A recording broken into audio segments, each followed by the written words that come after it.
Hello everyone, आज हम पढ़ेंगे वर्धमान महावीर का जीवन और उनकी शिक्षाएं।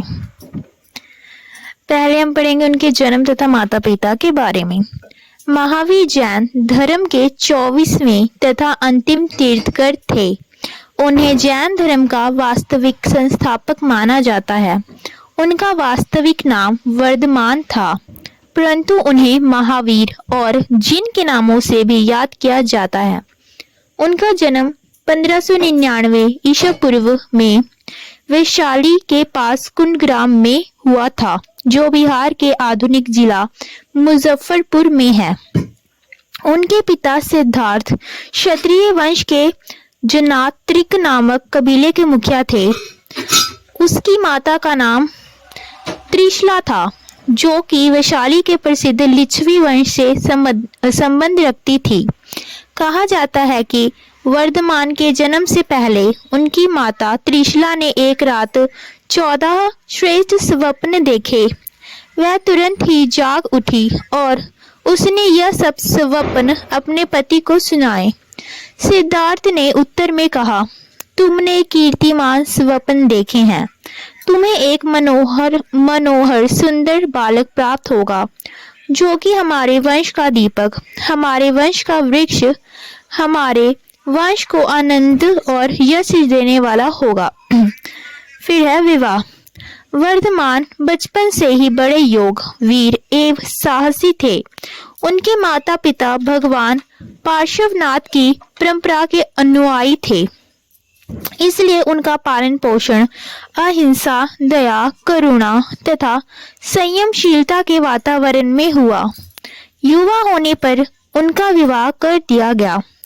उनकी पत्नी का नाम यशोदा था, जो एक राजघराने से संबंध रखती थी। कुछ समय के पश्चात उनके यहाँ एक कन्या ने जन्म लिया, जिसका नाम प्रियदर्शना रखा गया। इस कन्या का विवाह युवावस्था में जमाली नामक पुरुष से किया गया, जो बाद में महात्मा महावीर का शिष्य बना। फिर है महान त्याग और तप। अपने माता पिता की मृत्यु के पश्चात जब वर्धमान की आयु 30 वर्ष की थी, उन्होंने घर त्याग दिया। अपनी पत्नी तथा पुत्री को छोड़कर वे तप करने के लिए वनों में चले गए। वे महात्मा बुद्ध की तरह परिवार के सदस्यों को सोए हुए छोड़कर रात्रि के अंधकार में चुपचाप नहीं निकले थे, अपितु अपने बड़े भाई नंदीवर्धन तथा परिवार के सभी सदस्यों की सलाह से त्यागी बने।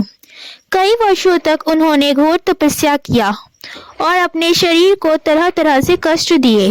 वह गर्मियों में धूप में और सर्दियों में छाया में तप करते थे। महीनों तक वह पानी तक भी नहीं पीते थे और कभी कभी थोड़ा सा भोजन कर लेते थे। वह कपड़ों के बिना नंगे घूमते रहते थे। कई बार लोगों ने उनकी हंसी उड़ाई, उन पर पत्थर फेंके गए और उनके पीछे कुत्ते छोड़े गए, परंतु उन्होंने यह सब कष्ट शांति पूर्वक सहन किए। उन्होंने अपने शरीर के जख्मों को ठीक करने के लिए औषधि तक का प्रयोग न किया। फिर है ज्ञान प्राप्ति। 12 वर्ष 5 माह तथा 15 दिन तक कठोर तप करने के पश्चात 13वें वर्ष वैशाखी की दशमी के दिन उन्हें ज्ञान की प्राप्ति हुई। जैनियों के अनुसार उन्हें मनुष्य तथा देवता, जन्म तथा मरण, इस संसार तथा अगले संसार का सर्वोच्च ज्ञान प्राप्त हो गया। अब वह जिन यानी विजेता तथा महावीर के नामों से पुकारे जाने लगे, क्योंकि बहुत से कष्ट सहन करने के पश्चात वे अपने उद्देश्य में विजय हुए थे, जिनके नाम पर ही उनके अनुयायियों को जैन कहा जाने लगा। इस समय उनकी आयु लगभग 42 वर्ष की थी। फिर है धर्म प्रचार। ज्ञान प्राप्ति के पश्चात महावीर जी ने धर्म प्रचार का कार्य आरंभ किया और आगामी 30 वर्ष तक वह इस महान कार्य में जुटे रहे। यद्यपि उनके मार्ग में अनेक कठिनाइयां आई, तथापि वे अपने प्रयत्न में दृढ़ रहे। तत्कालीन स्रोतों से ज्ञात होता है कि महावीर जी स्थान स्थान पर जाते थे और अपने ज्ञान का प्रकाश फैलाते थे। दुष्ट, अज्ञानी तथा असभ्य लोग उनका विरोध करते थे, परंतु वह उनके हृदय को शीघ्र ही अपने उच्च चरित्र, मधुर वाणी तथा सत्यवादिता से जीत लेते थे। वे असाधारण साहस तथा धैर्य से विरोधियों के प्रहार सहते रहे और कभी भी वैर भाव का प्रदर्शन न किया। उनके चरित्र की श्रेष्ठता ने भी जनसाधारण को अधिक प्रभावित किया। महावीर जी अधिकतर उत्तरी व दक्षिणी बिहार के बड़े बड़े नगरों में उपदेश देते रहे। उनके प्रचार के मुख्य क्षेत्र मगध, अंग, मल, विदेह तथा कौशल राज्यों के प्रदेश थे। वर्षा के दिन वह प्राय अंगराज की राजधानी चंपा, विदेह की नगरी मिथिला, श्रावस्ती, विशाली आदि नगरों में व्यतीत करते थे और इन नगरवासियों में अपने उत्तम सिद्धांतों का प्रचार करते थे। जैन साहित्य के अनुसार मगध का राजा बिंबिसार और उसका पुत्र अजातशत्रु महावीर जी के श्रद्धालु बन गए और उन्होंने जैन धर्म के प्रचार में बहुत सहायता दी। चंपा नरेश दधिवाहन भी महावीर जी के प्रति बहुत श्रद्धा रखते थे और उनकी पुत्री चंदना महावीर स्वामी की प्रथम शिष्य भिक्षुणी बनी थी। इन नरेशों के अतिरिक्त राजा चेतक और उसकी 8 रानियां भी जैन धर्म की अनुयायी थी। विशाली गणराज्य में भी महावीर जी का प्रभाव था।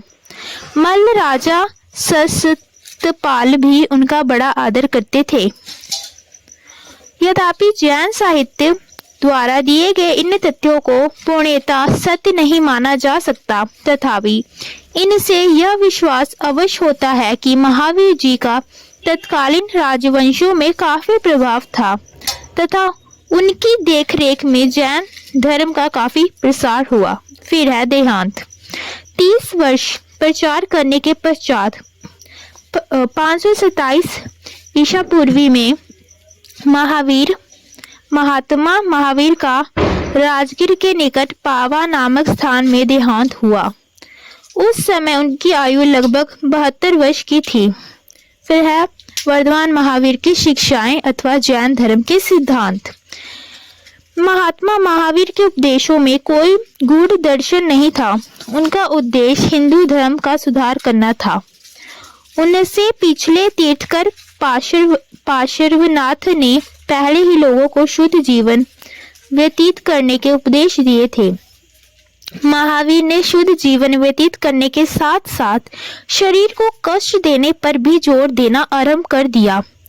ब्राह्मण धर्म के खोखले रीति रिवाजों पर भी उन्होंने अविश्वास प्रकट किया। अंततः उनकी शिक्षाओं अथवा जैन धर्म के सिद्धांतों को 2 भागों में बांटना उचित होगा। पहला है विधात्मक सिद्धांत, फिर है निषेधात्मक सिद्धांत। पहले हम पढ़ेंगे विधात्मक सिद्धांत। त्रिरत्न।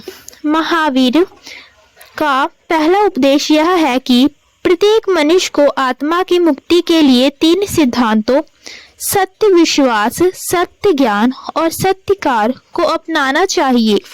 इन्हें जैन धर्म के त्रिरत्न समझा जाता है। पहला रत्न यह है कि मनुष्य का धर्म पर तथा जैनियों के 24 तीर्थंकरों पर दृढ़ विश्वास होना चाहिए और उनका मन डावाडोल नहीं होना चाहिए। दूसरा रत्न यह है कि मनुष्य को सत्य ज्ञान होना चाहिए और उसे आडंबरों तथा अधार्मिक बातों में अपना समय व्यर्थ नष्ट नहीं करना चाहिए। तीसरा रत्न यह है कि मनुष्य को शुद्ध कर्म करने चाहिए, उसे अहिंसा, सत्य तथा ब्रह्मचर्य का पालन करना चाहिए। फिर है कठोर तप। महावीर की शिक्षाओं का सबसे महत्वपूर्ण सिद्धांत यह है कि मनुष्य को कठोर तप करना चाहिए। उनके विचार अनुसार मनुष्य के जीवन के 2 पहलू हैं, भौतिक तथा आध्यात्मिक। एक नष्ट होने वाला तथा दूसरा अमर रहने वाला। आध्यात्मिक उन्नति के लिए अर्थात आत्मा की मुक्ति के लिए भौतिक बलिदान आवश्यक है। इसलिए उन्होंने यह उपदेश दिया कि शरीर को कष्ट देना चाहिए। उन्होंने स्वयं लगभग 12.5 वर्षों तक वनों में कठोर तप किया था और इस काल में अधिकतर समय भूखे प्यासे तथा नंगे रहकर व्यतीत किए थे। उन्होंने अपने शिष्यों को उपदेश दिया कि वे कठोर तप करें और शरीर को कष्ट देने का यत्न करें। फिर है अहिंसा। अहिंसा अर्थात जीव की हत्या न करना जैन धर्म का मूल सिद्धांत है। महात्मा महावीर इस सिद्धांत का प्रचार करते हुए महात्मा बुद्ध से भी बहुत आगे चले गए। उन्होंने मनुष्य तथा पशुओं की हत्या की मनाही नहीं की, बल्कि वे वृक्षों, पौधों तथा जड़ वस्तुओं को भी कष्ट देना पाप समझते थे। उनके विचार में इस विश्व में जीव तथा जड़ दोनों ही पदार्थ हैं, तीसरा कोई वस्तु नहीं। अंततः उन्होंने इन दोनों का सत्कार करने का उपदेश दिया। वे कहते थे कि किसी प्राणी, भूत एवं जीव आदि को ना मारना चाहिए, ना सताना चाहिए और ना ही कष्ट पहुंचाना चाहिए। उनकी कथा अनुसार जो लोग मांस, मदिरा आदि खाते पीते हैं, वे चाहे जितना अधिक स्नान करें तथा नमक आदि स्वादिष्ट वस्तुओं का त्याग करें, फिर भी उन्हें कभी भी निर्वाण की प्राप्ति नहीं हो सकती। उनकी कथा अनुसार मनुष्य को न केवल कार्य में अपितु विचार में भी अहिंसा धारण करनी चाहिए। इस प्रकार उन्होंने एक अनोखे प्रकार की अहिंसा का प्रचार किया।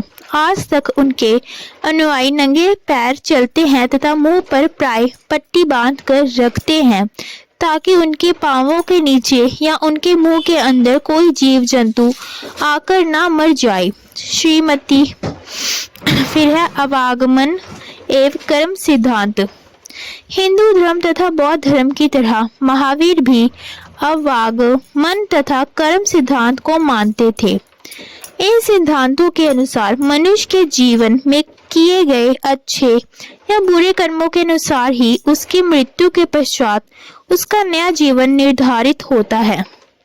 आत्मा अमर है और वह मनुष्य के कर्मों के अनुसार ही विभिन्न जन्मों में चोला बदलती रहती है। इस जन्म, मरण तथा पुनर्जन्म के चक्कर से आत्मा को मुक्त करवाना ही धर्म का उद्देश्य है। महावीर ने मुक्ति को सिद्ध शिला का नाम दिया, जिसका अर्थ है आनंदमय स्थान की प्राप्ति। फिर है नैतिकता। पार्श्वनाथ तथा महावीर ने लोगों को उच्च नैतिक जीवन व्यतीत करने की शिक्षा दी। उन्होंने अपने शिष्यों को बताया कि उन्हें सभी मनुष्य से प्रेम करना चाहिए, अहिंसा की पालना करनी चाहिए, सदा सच बोलने चाहिए और संयम पूर्वक जीवन बिताना चाहिए। साथ ही उन्होंने उपदेश दिया कि झूठ, चोरी, अहिंसा, क्रोध, अभिमान, निंदा, धोखेबाजी आदि पापों से दूर रहना चाहिए। उनका कहना था कि मनुष्य को पापी से नहीं बल्कि पाप से घृणा करनी चाहिए। महावीर ने भिक्षुओं को इन सिद्धांतों के अतिरिक्त नैतिक आचरण संबंधी कुछ अनकठोर नियमों की पालना करने का आदेश दिया। फिर है कैवल्य अथवा मुक्ति, अंतिम लक्ष्य। मनुष्य के जीवन का अंतिम लक्ष्य कैवल्य अर्थात आत्मा की मुक्ति प्राप्त करना है। उपरोक्त सिद्धांतों की पालना करने के फलस्वरूप इस सर्वोत्तम लक्ष्य की प्राप्ति होती है। इस अवस्था में मनुष्य जन्म मरण के चक्र से मुक्त हो जाता है तथा उसकी आत्मा को स्थायी शांति मिल जाती है। फिर है निषेधात्मक सिद्धांत। फर्स्ट है ईश्वर में अविश्वास। वर्धमान महावीर ईश्वर के अस्तित्व में बिल्कुल विश्वास नहीं रखते थे।